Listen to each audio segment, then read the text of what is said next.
Il 9 maggio si celebra ogni anno la Giornata dell'Europa, una data simbolica che ricorda la nascita dell'Unione Europea e promuove i valori fondamentali di pace, unità e cooperazione tra i popoli.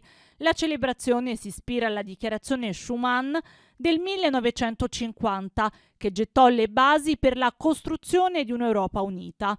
In occasione di questa importante ricorrenza, l'Istituto Comprensivo 3 di Sora, in particolare la Scuola Edoardo Facchini, ha organizzato una mattinata ricca di emozioni e significato.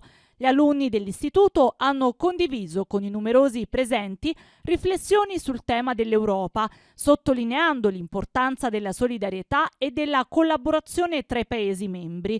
La giornata è stata impreziosita da numerose esibizioni artistiche, balli, performance di ginnastica ritmica e body percussion, e la giovane orchestra ha suonato l'inno alla gioia, simbolo ufficiale e musicale dell'Unione Europea.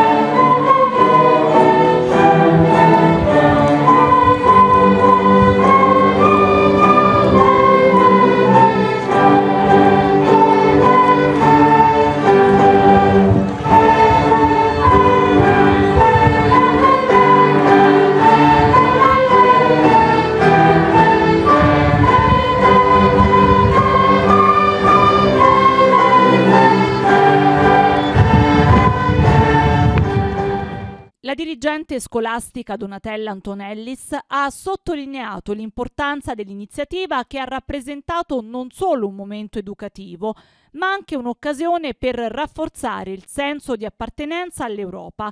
La partecipazione attiva degli studenti ha dimostrato quanto sia importante educare alla pace e al rispetto delle diversità. La giornata dell'Europa, io ci tenevo tanto a festeggiare questa giornata insieme ai miei alunni e ai docenti. Devo ringraziare ovviamente tutte le insegnanti che ancora una volta seguono, le mie indicazioni e che guidano in maniera magnifica i nostri ragazzi. Ci tenevo perché è un periodo in cui sono risorti tanti dubbi rispetto al concetto di Europa e al progetto europeo. Negli ultimi mesi soprattutto ci sono stati tanti dubbi, sono sorti tanti dubbi sull'Europa e sull'efficacia del progetto Europa, e quindi invece io mi sento di dover in qualche modo trasmettere agli alunni l'importanza di sentirsi europei e di sentirsi tutelati, soprattutto in questo momento storico in cui anche Papa Bergoglio, una delle ultime cose che ha detto riguardava questa terza guerra mondiale che è fatta a pezzi ma in tutto il mondo, e quindi proprio in questo momento è utile che ci sia un'unione che tuteli i diritti umani, che ci sia il rispetto della storia e che ci sia la lotta per eliminare le disuguaglianze e la povertà nel mondo.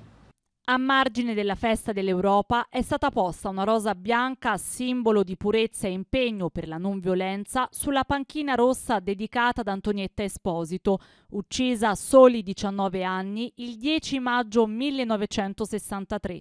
L'iniziativa è stata promossa dall'Associazione Culturale Iniziativa Donne di Sora in collaborazione con l'Istituto Scolastico a un giorno dal tragico anniversario. Un fiore è stato deposto anche sulla panchina gemella dedicata alla professoressa Gilberta Palleschi.